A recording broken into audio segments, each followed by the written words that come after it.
Greetings, folks. It's Sarah with Obadiah's. Today, I am here to talk to you guys about the Elmira Fireview wood and gas combo cook stove. I have some other videos that are kind of more overall views. This video is going to be more technical. I'm going to get inside, show you how the stove is designed, the nitty-gritty features, and really what makes Elmira cook stoves special. Before I get into that, I just want to talk a little bit about this type of product. So this is an antique styled cook stove. These type of products are becoming more and more limited. So actually a product you might be familiar with if you're into these antique style stoves is Heartland products. So Heartland is actually going to be no longer producing their wood cook ranges effective the end of June of 2018. Another product that might also, if you've looked at these that you might be familiar with is the Waterford Stanley. Again, the Stanley is no longer going to be available in North America once current inventory has been sold. There are a few differences between the Stanley and these two stoves. I would say the major difference is that the Stanley was a full cast iron stoves. Elmira and Heartland have always been primarily sheet metal stoves with cast iron components. There's nothing wrong with the sheet metal stove. A lot of people tend to say, oh, cast iron is quality and that's what I want. But honestly, cast iron is so expensive these days and hard to produce. If it breaks, it's very hard to weld. That takes a specialized type of trade. So that's why a lot of products these days are going to be steel stoves. When I get inside and show you the fire brick, there's no concern. This is not a vermiculite brick. This is solid concrete that you will not burn through. So definitely quality product. Some major differences though between this and Heartland is, why has Heartland stopped producing? And there's definitely events that lead up to that. And I'm sad to say that the quality of Heartland products have been drastically decreasing over time, which appears to be a trend in America, unfortunately. I have people from 20 years ago plus that still have a Heartland stove that just contact me for a few parts. They love that stove. It was fantastically built, quality. What happened is, over time, the thickness of the cooktop got thinner and thinner and thinner. There's actually a customer who went through, I believe, like 3 different cooktops in 1 year. So that's a major bummer. What I like about Elmira is their cooktop is in a solid piece. When you have the cutouts like Heartland did, it actually makes your overall cooktop weaker. One solid piece of steel with no cutouts is always going to be stronger. So that's one thing to keep in mind. Stanley is no longer going to be available. Heartland's no longer going to be available. There is another one called the Fireview, which I guess would be comparable in antique type of style. We don't sell any of those margin stove products due to the fact we reached out to the manufacturer, had some suggestions. They asked us not to film their products anymore, which was a bit concerning for us. So, right now, in my mind, Elmira is definitely top of the line for antique style stoves, and basically one of the few products that's actually left in North America. Again, this product is unique because it is the only cook stove available in North America at this time that has a wood firebox and has a gas burner. So let's start with the firebox. I love that this lifts up in one solid piece like this. Super easy to get nice big chunks of wood in there, especially compared to what this firebox door opening is. Of course, it does have the glass door with an air wash on it, so it will burn clean. We love that.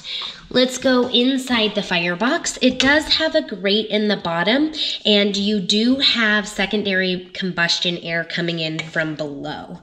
So actually, I will get in here and show you these air holes down here operate with the bottom damper control, and you can see them opening and closing. So that combustion air that comes in from the firebox makes it much easier to get your fire started. Then you have, so these are the controls I was moving on the side of the stove. This bottom one back and forth, this is what gives you the secondary airflow coming up underneath the firebox. Here's your primary. Your primary is actually coming in from the left-hand side. And if we were to take this apart, you would see that the fire brick is actually notched there. So right here is where that airflow on the top damper is coming in. Now, here we go. This bar between the firebox and the oven, this is a secondary combustion system. So this stove is highly efficient. Their efficiency rating is somewhere in the 70% range on up. So that's pretty good. Now their brick in here is full cement. Okay, these are poured replacements. You have the two sides, the rear, and then the bottom grate. So this stove can be equipped with a water jacket for domestic hot water. You have two options for the water jacket. You can put them either replace this left side brick or the rear brick with the water jacket, which allows you to plumb into domestic hot water. All right, the cooktop is removed right now, but it does come in 3 solid pieces, okay? Over here is where the other remaining pieces of the cooktop are stacked up. So I'm just gonna show you up close. These edges are fully beveled for a complete airtight seal on the stove. You can see here underneath they have a support bar in the middle of the cooktop.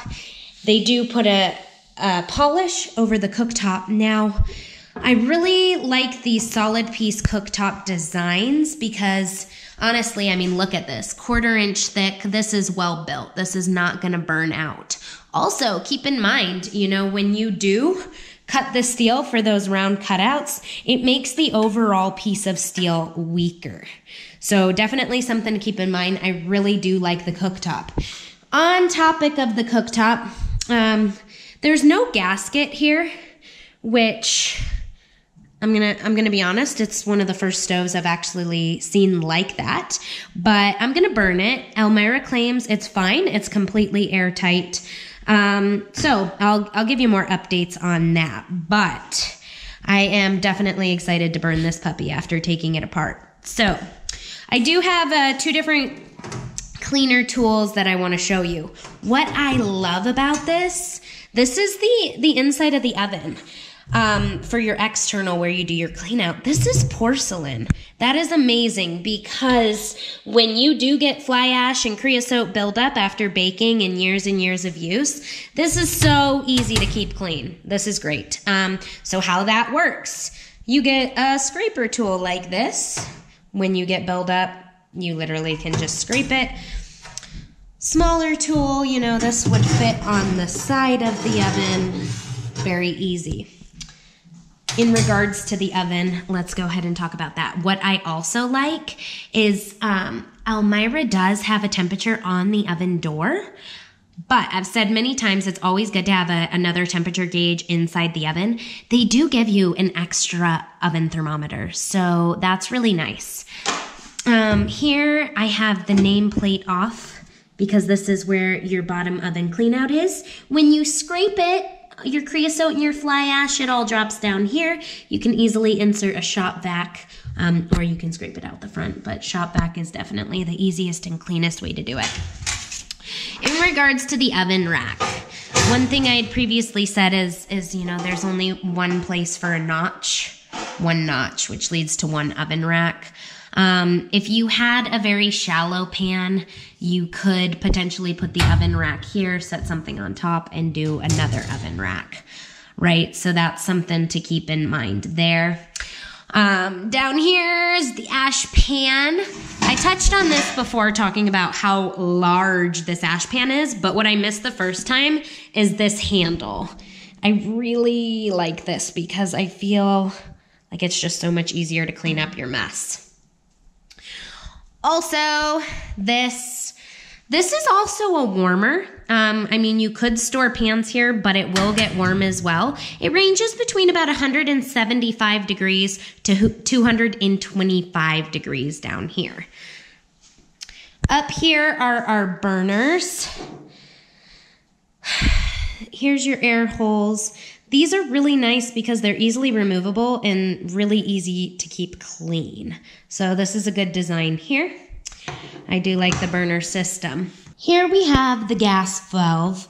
This is an auto ignition for these burners, so that is really nice. Now this has a 9-volt piezo burner in here, so even if you are off grid, no problem, you can still auto ignite your gas burner. Now, this stove does have a heat shield option. Okay, the heat shield comes in 4 pieces. This is where it would install into. And it does have a piece that covers the flue collar. So it reduces your clearance on the stove from the pipe down to 6 inches, which is basically your minimum when using a double wall chimney. Now, do keep in mind that the heat shield extends past the flue collar 3 inches. So your clearance on the stove with the heat shield would be 3 inches to the wall with the heat shield installed.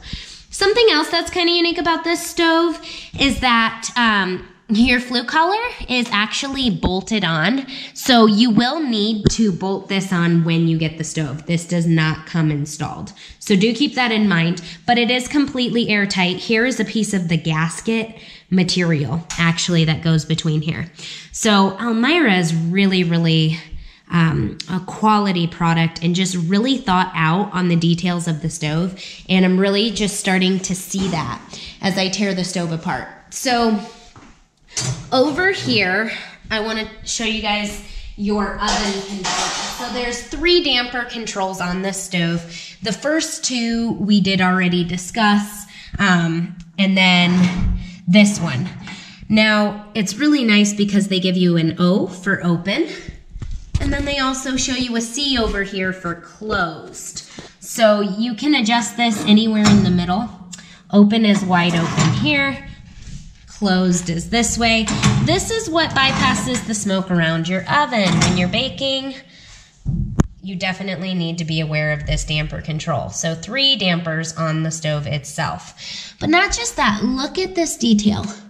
So the edges on this damper control, this is just, you know, they took the time to make these edges sharp and curved.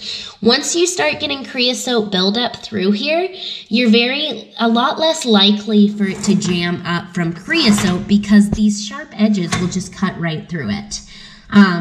So again, just a lot of attention to detail on the stove itself. And that's what's so fun about tearing these stoves apart is because, you know, then you just really get to know it. I really hope that you find this video helpful and that you enjoy this. If you have any questions about Elmira products, please contact Obadiah's. We are always available to answer any questions or concerns that you have. Don't forget to click the subscribe button on our channel, and that'll notify you of when we're posting new videos. Also, don't forget to give us a thumbs up because that helps us share our videos across YouTube. Thanks for watching. Have a wonderful day.